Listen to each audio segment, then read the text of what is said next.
Good morning again. You're watching and listening to Breakfast here on GB News. I'm on my own at the moment because Stephen's not feeling very well, so we've sent him home. I hope he gets home safely. I'm sure he'll be back with us tomorrow. But I am now joined by sketch writer and columnist for the Daily Telegraph, Madeleine Grant, and political editor of HuffPost UK, Kevin Schofield, to look through the papers. Hello. So thank you very much for keeping me company. Kevin, I know not everybody, I mean, where I live, I can't get Deliveroo or Uber Eats or anything, but I know that they are huge in certain places.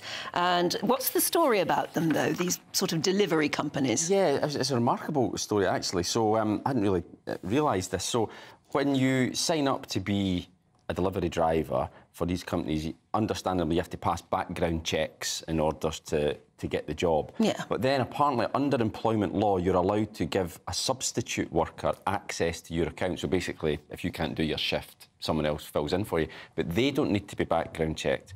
And according to the Eye... That's ridiculous. Yeah, so more than 100,000 people have subscribed to Facebook groups which basically allow them to trade these licences. Oh, my goodness. And they're saying this could open the door to people who are maybe here illegally to work, or it could be people who are violent, could be, you know, turning up at your door, and I've had no... Is that legal? Well, yeah, apparently. It says...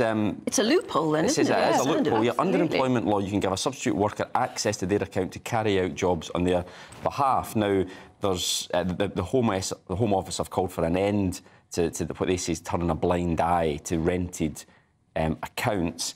But you know, there's a good quote here from Andrea Simon of the End Violence Against Women Coalition, who says, the threat of male violence shouldn't even cross our minds when doing everyday things such as ordering food or taxis, because, you know... Taxis, yes. I imagine it happens quite a lot with taxi services. Yeah, so, like, conceivably, you know, someone with nefarious intent could get their hands on this licence and turn up at the door. Well, that's once it, you isn't open it? your door, that's in the dark, point. They're coming to late your at front night, door. Anything could happen, you know. And I'm amazed that this hasn't been revealed before, but it's a remarkable... It's an incredible story, isn't it? And you also think if there is this kind of licences being sort of traded on the black market in this way, that it's the kind of thing that could very quickly be taken over by gangs.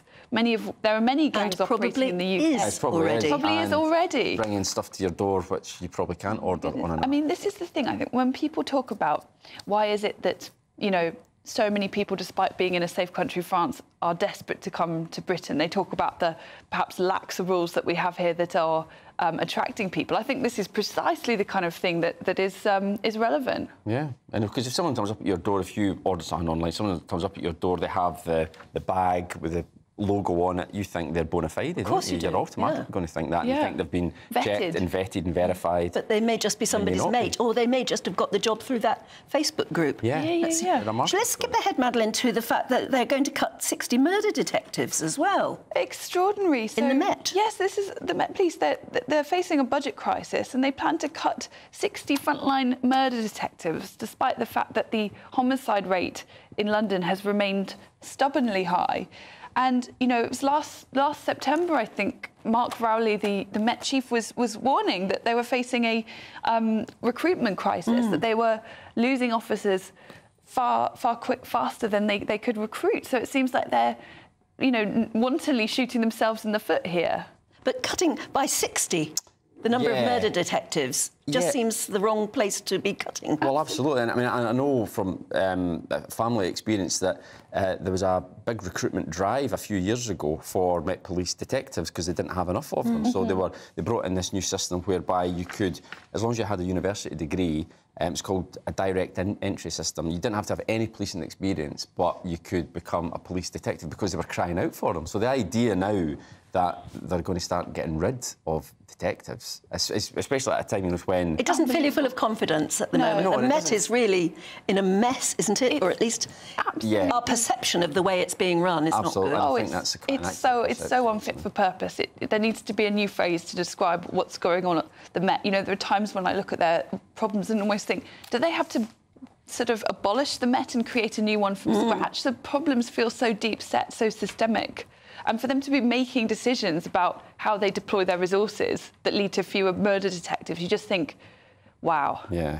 Well, I tell you what, let's cheer ourselves up with this story in the Mail, Kevin, about supermarket swaps. Yeah, this is hilarious, this story. So, you know, if you order, you do a food shop online, yeah, and quite often the stuff comes and they'll say to you, oh, sorry, we didn't have this, so we've replaced it with this instead. And 9 times out of 10, it's something in the same ballpark. Yes. Well, anyway, which have carried out a study of the daftest replacements. Yeah. Some of them are absolutely astonishing. So in one instance, cans of beer replace washing powder.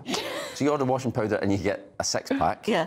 You're expected to do your washing in beer. I'd rather that than washing powder instead of cans of beer. Or you have your cans of beer and then you forget that you need to do the washing stuff, because maybe it helps that way. Exactly. Or another shopper received mushrooms instead of tampons. What? Oh, Yeah, mushrooms instead of tampons. I mean, who? Wonder what they thought they were going to do with some them. of them, it's obviously been done by some sort of AI bot. So somebody ordered Christmas crackers and got cream crackers, which obviously there's no connection there other than they're called crackers. Yeah, exactly, but totally different. Or someone ordered a loaf of bread and got flour instead. Make your own. Make your own. Yeah. Don't be so lazy. And someone ordered cheese and onion crisps, but instead just got onions. Again, make your own. Yes. Which, again, would be a bit of a disappointment if you were really desperate for it. I've always wondered, I mean, it's interesting you say you think it's being done by some sort of AI thing, but I've always wondered if it's just done by... Because you see them, don't you? Ladies going around the supermarket.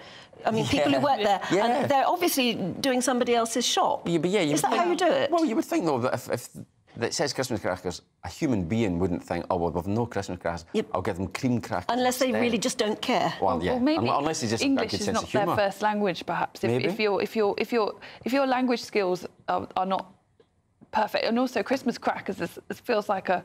If you didn't know any better, you might think that was a Jacob's cream cracker or something. That you have at You know Christmas. what I mean? Yes, Yeah, exactly. like that. But yeah, anyway, it's a bit mad. There you are. Thank you very much. At least that was a nice, lighter story for us. And see you again in, what, about 40 minutes or so? Yes. Thank you so much. Right, you're watching Breakfast here on GB News. Back with you in a moment.